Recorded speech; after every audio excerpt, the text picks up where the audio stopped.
Hi everybody. So this is our second episode of Jab We Talk, and we have a special guest with us. Her name is Rachna Sood, and she is going to recite a poem before I introduce her. So Rachna जी, अपनी कविता सुनाइए हमें. जी बिल्कुल. नमस्कार सभी को. मैं अपनी कविता शुरू करती हूँ. रात भर बारिश की बात कर सकें तो बात करते हैं.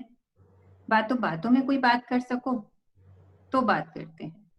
यूं तो कहता नहीं बातें कोई हर रोज नहीं. बात जो दिल को छू जाए वो कर सको तो बात करते हैं. रात में देखे सपने सुबह टूट जाते हैं. हम वाकिफ है सपनों की हकीकत से, फिर भी खुली आंखों से देखे सपने पूरे करने की बात कर सको तो बात करते हैं. रात भर बारिश की बात कर सको तो बात करते हैं. बातों बातों में कोई बात कर सको तो बात करते हैं. Lovely. वाह वाह वाह वाह. Very nice. Very, very nice. Thank you so तो ये मच. हमारी रचना सूद जी हैं. इनके बारे में हम क्या कहें, ये तो बोलते बोलते कविता बन जाती है इनके दिमाग से. ऐसा लगता है ये बोल रही हैं और हमें लगता है कि ये कविता सुना रही हैं. तो रचना जी के बारे में क्या बोले, उनकी हर कविता इस तरह से होती है कि लगता है कि सुनते ही रहें. और उनके बारे में क्या कहूँ. रचना जी, आप ही दो चार बातें बता दीजिए अपने बारे में. आप क्या करती हैं, कहाँ की रहने वाली हैं और कब से लिख रही हैं? मैं दिल्ली से हूँ. हमारी राजधानी, हिंदुस्तान की राजधानी दिल्ली से. और स्कूल में एक बार टीचर ने एक प्रोजेक्ट दिया था, तो तब से लिखने का शौक हुआ और तब से अब तक लिख ही रही हूँ. अराउंड 25 प्लस इयर्स हो गए हैं मुझे लिखते हुए. पर बीच में ये होता है कि कभी कोई टॉपिक नहीं होता तो हम, क्योंकि किसी प्लेटफॉर्म पे नहीं थे और कुछ बहुत ये सिंसियरली और सीरियसली नहीं था कोई हमारा.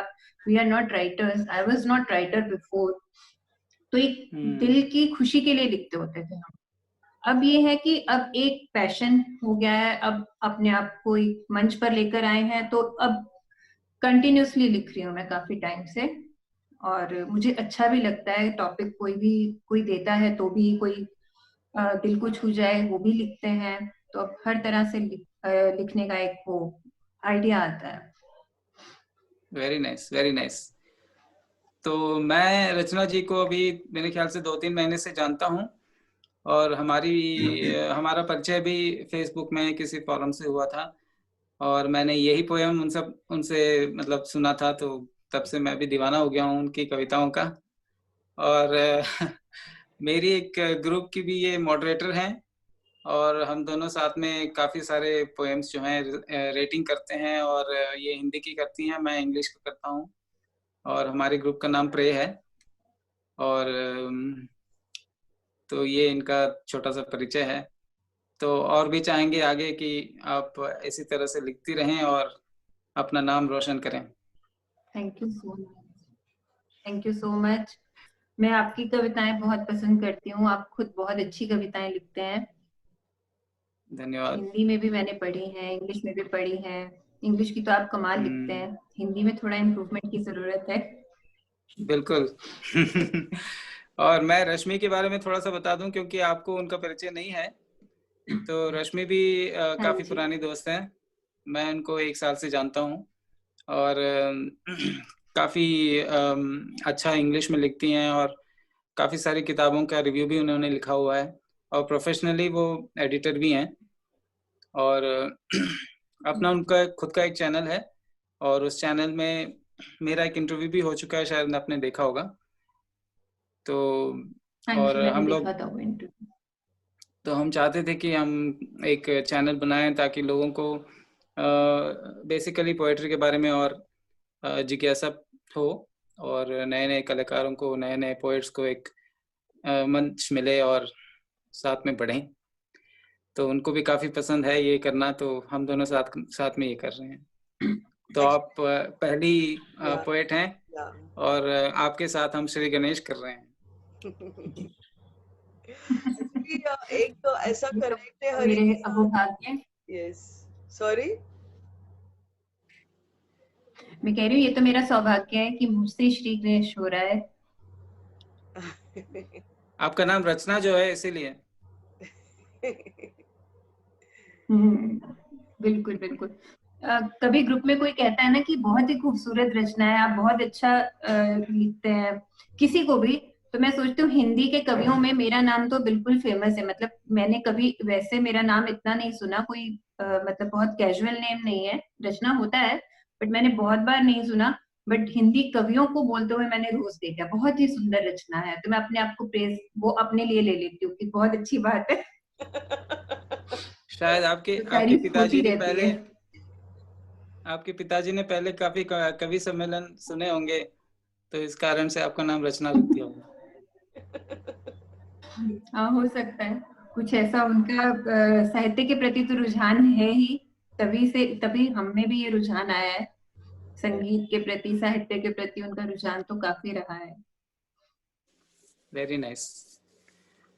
तो रश्मि जी, आप अपने बारे में 2-3 चीजें बता दीजिए रचना जी के वो। अच्छा, अब मैं कुछ मुझे लगता है मैं बचपन से ही लिख रही हूँ, पर बीच में एक गैप आ गया था, तो अभी काफी सालों से लिख रही हूँ। शुरुआत हुई थी कविताओं से, इंग्लिश कविताओं से। हालांकि अभी मैं मराठी और हिंदी में लिखना ज्यादा पसंद करती हूँ। मुझे हिंदी व्यंग बहुत पसंद है, बहुत ज्यादा पसंद है। और हिंदी कविताएं बहुत ज्यादा पसंद है मुझे। हिंदी मेरी इतनी अच्छी नहीं है, पर जैसे हम बॉम्बे में रहते हैं तो यहाँ की हिंदी थोड़ी अलग है। तो फिर भी थोड़ा थोड़ी कोशिश करती हूँ, थोड़ा थोड़ा बहुत लिख लेती हूँ हिंदी में। पर वो जो खुशी मिलती है हिंदी लिखने में, वो किसी और भाषा में मिल नहीं सकती, क्योंकि मैं बहुत सालों से हिंदी कविताएं पढ़ रही हूँ और गुलजार साहब मेरे फेवरेट कवि है। बस इतना ही बोलना चाहूंगी। Very nice.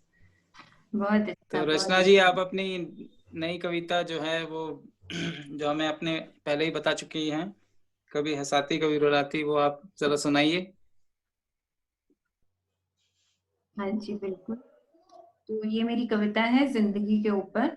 जिंदगी बहुत वास्ट टॉपिक है, बट कोशिश की है कि सबकी जिंदगी कैसी होती है इसको कुछ चंद लाइनों में प्रस्तुत करने की। चंद पंक्तियां पेश करूंगी। इरशाद। कविता का शीर्षक है जिंदगी। कभी हंसाती, कभी रुलाती, कभी गुदगुदाती जिंदगी। कभी हंसाती, कभी रुलाती, कभी गुदगुदाती जिंदगी। हमें अपने इशारों पर नचाती जिंदगी। कभी समझाती, कभी सताती, कभी डराती जिंदगी। जीवन के कई अनमोल पाठ पढ़ाती जिंदगी।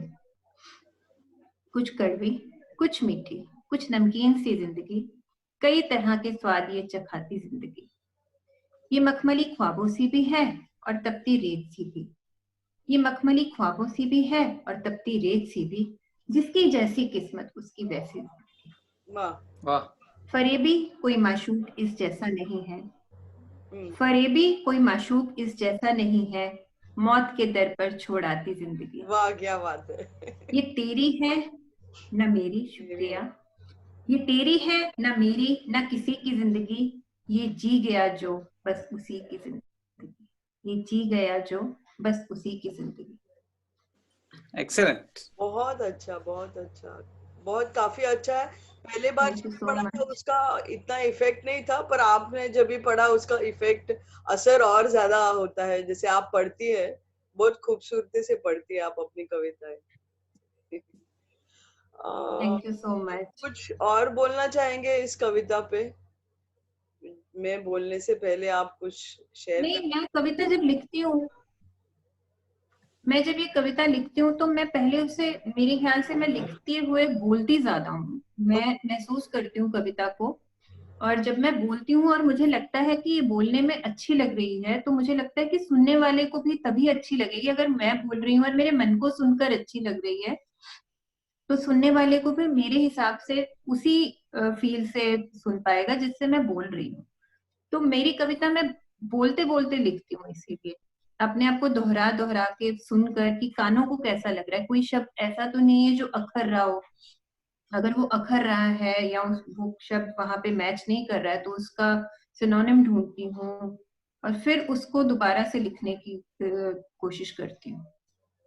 यस। आपकी जो टेक्निक है एकदम बिल्कुल अलग है। मैं बहुत सारे पोएट्स को मैंने देखा है, वो या तो राइम या फिर किसी फॉर्मेट में लिखने की कोशिश करते हैं, लेकिन आपकी कविता एकदम ऐसा लगता है हम लोग बात कर रहे हैं एक दूसरे के साथ, और बातों बातों में जो है कविता बन गई है, और सुनते सुनते इतना अच्छा लगता है कि बस सुनते रहें। तो ये एक बड़ा ही अजीब सा, मेरे थैंक ख्याल यू से सो एकदम मच। यूनिक सा आपका तरीका है। और पता नहीं ये कौन से फॉर्मेट में आगे जाके थैंक यू सो मच। इसका नाम होगा, शायद रचना फॉर्मेट ऐसा कुछ होगा शायद इसका।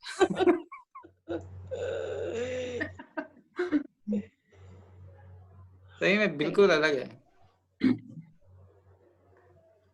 तो हम मेरी जी चाहते से हैं कि हम तारीफ थोड़ा मिली है सा, आज, तो बहुत अच्छा लग रहा है मुझे खुद को भी।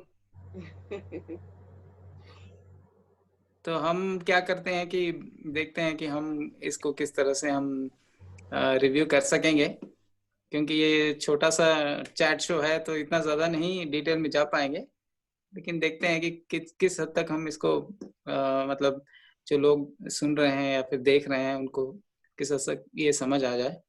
वैसे ही बहुत आसान सी भाषा में आपने लिखा है, लेकिन फिर भी हम थोड़ा सा रिव्यू कर लेते हैं इसका।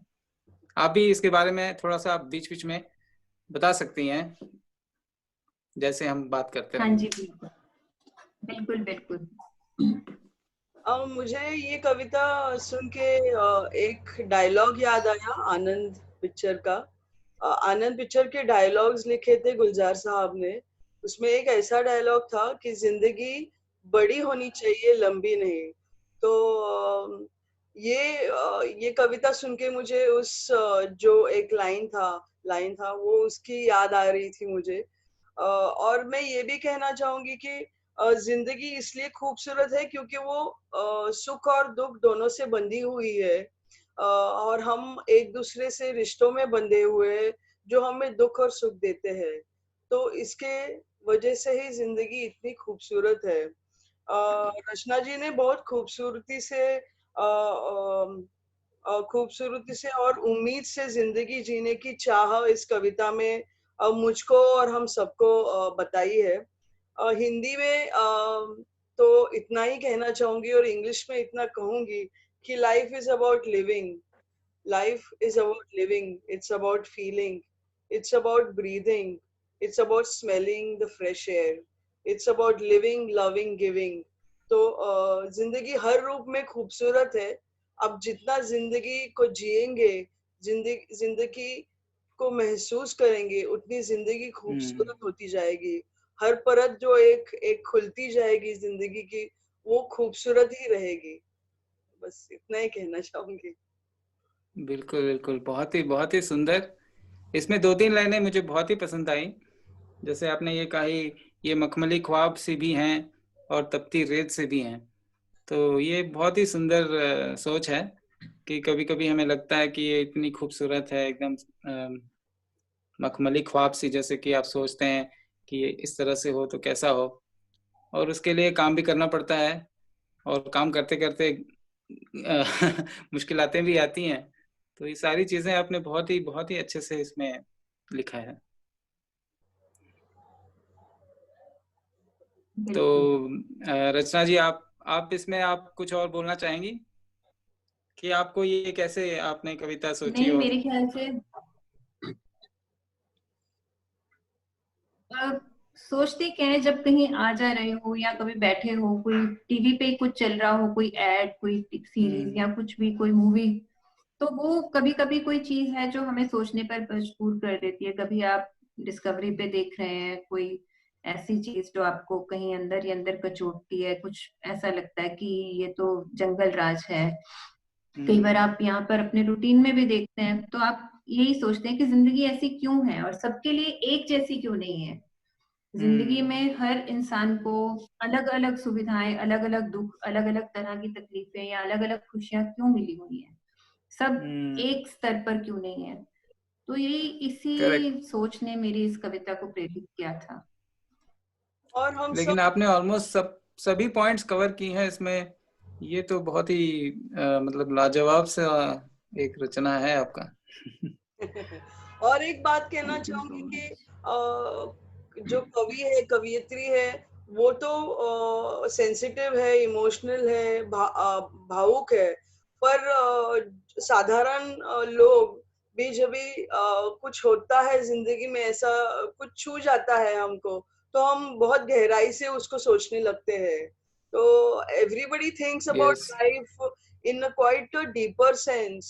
You know, when something happens, something significantly happens, या कुछ minor भी हो सकता है, minor हो या significant हो, कभी ना कभी हम सब लाइफ को किसी डीपर सेंस से देखते हैं। That's what I say. बिल्कुल बिल्कुल, बहुत ही सुंदर। और एक और लाइन मुझे बहुत पसंद आई, बिल्कुल। इसमें कुछ धुंधली सी यादों का और अधूरी वादों का, ये भी बहुत ही सुंदर पॉइंट है।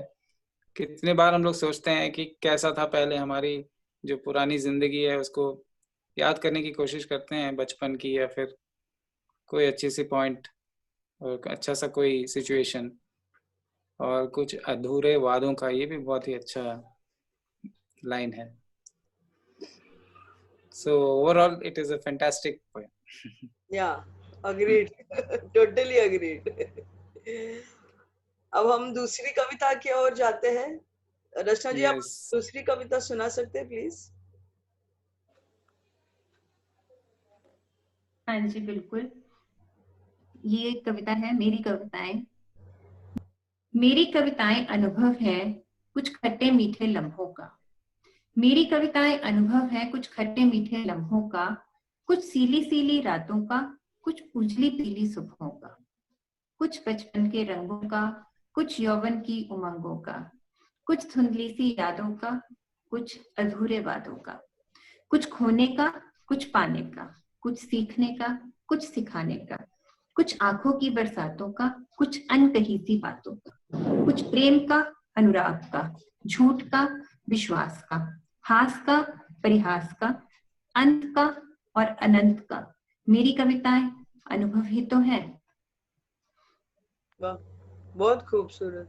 वो आपकी अनुभव है और आपका फीलिंग है, आपका वे ऑफ एक्सप्रेसिंग फीलिंग्स है। Very nice, very nice. This is thank you so मतलब मच।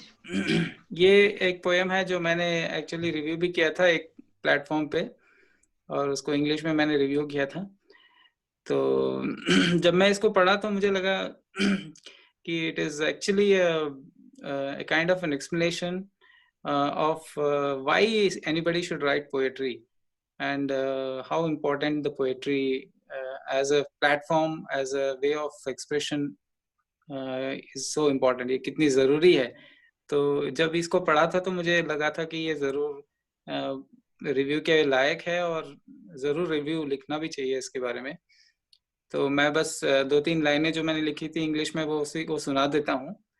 क्योंकि anyway we are making this chat so in multilingual way, तो हिंदी और इंग्लिश दोनों इसमें आ जाएंगी। तो बेसिकली आप जो कहना चाहते हैं कि पोएट्री एक प्लेटफॉर्म है, एक पावरफुल टूल है, जिसके ज़रिए हम अपनी बातें, जो गहरी बातें हैं, वो हम दूसरों को बता सकते हैं, और एक बहुत ही क्रिएटिव फॉर्म है जिसके through we can express the sensibilities, the sweet and sour moments of our life, and various promises that we probably have not been kept, and जो हम सीखते हैं, the learnings and lessons that we get imparted, and many a times we are faced with lies in our lives, झूठी कस्में कुछ लोग खाते हैं, या फिर अनफेथफुलनेस होती है। तो ये सारी चीज़ें जो है, एक कॉम्बिनेशन हमारे कैरेक्टर में होती है, हमारे सेंसिटिविटी में होती है। तो ये सारी चीज़ें जो हैं, आपने जो इस खूबसूरत पोएम में रखी, ये बहुत ही अच्छे तरीके से उभर कर आया है, और definitely it is one of the best poems that I have reviewed also. तो मैं चाहता हूँ कि थैंक यू सो मच। जी, मैं चाहता हूँ कि आप इस तरह से अच्छी-अच्छी कविताएँ लिखती रहें, और डेफिनेटली लोगों को और भी पसंद आएंगी। और इस पर्टिकुलर कविता के बारे में मुझे एक बहुत अच्छी चीज़ ये लगी कि जो कॉन्फिडेंस आप इसमें दिखाती हैं कि पोएट्री जो फॉर्म है ये मेरा एक तरीका है अपने आप को लोगों के सामने रखने के लिए। और ये मुझे लगा कि ये सबसे अच्छी बात आपने बताई कि आप पोएट्री को इसको इतना क्यों इम्पोर्टेंस देती हैं, और इस कविता के थ्रू आपने इतने अच्छे से समझाया है हम सबको। ये मेरा सोचना है।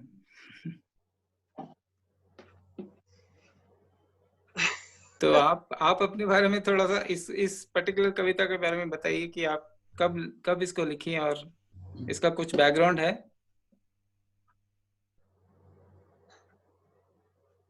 इसका बैकग्राउंड ये है कि मतलब मुझसे कोई पूछता है कि आप स्टोरीज क्यों नहीं लिखते हैं, आप पोइट्री क्यों करते हैं, तो मैं मेरी पोइट्रीज भी बहुत लॉन्ग नहीं होती है, बहुत टू द पॉइंट और बहुत शॉर्ट होती है। मैं शायद लंबाई में मैं खो जाती हूँ। अगर कुछ बहुत ज्यादा लंबा होगा, बहुत बड़ा होगा, तो मैं शायद खो जाती हूँ। मुझे अच्छा लगता है छोटी छोटी खुशियां, छोटी छोटी चीजें, छोटी छोटी चीजों में खुशी ढूंढती हूँ। तो पोयम भी एक बहुत छोटी सी चीज है, उसी में खुशी ढूंढती हूँ। तो मैं पोयम क्यों लिखती हूँ, कैसे लिखती हूँ, क्या चीज मुझे प्रेरित करती है, क्या चीज मुझे परेशान करती है, क्या चीज खुशी देती है, तो ये सब मेरा उन सब के लिए आंसर है। वंडरफुल, बहुत अच्छे, बहुत अच्छा। तो आज के लिए बस इतना ही, पर हम वापस मिलेंगे। शायद वापस हम रचना जी को बुलाएंगे, क्योंकि मैं बहुत जी जी बड़ी फैन हो गई हूँ रचना जी की कविताओं की। तो मैं तो उनके साथ व्हाट्सएप पे थैंक यू जुड़ी रहूंगी। So much. जुड़ी रहूंगी। बिल्कुल बिल्कुल। बिल्कुल It बिल्कुल has been a wonderful experience, our first video and the first poetess that we have very got. Nice being here. It's my ये हमारी एक pleasure, नई all my pleasure. It's wonderful to meet you here. Yes. yes, it's a new experience and a new platform we are trying, so let's see. Yeah. It's for the pleasure of Hope. poetry. Yes. Okay, see you everybody. Signing off. Okay then. Like the video, subscribe Thank to you. our channel. Okay. Bye. Yeah. Bye bye. Take care. Thank you, Rachna ji. Okay. Thank Thank you. you, Bye bye. Rachna. Thank you. Thank you.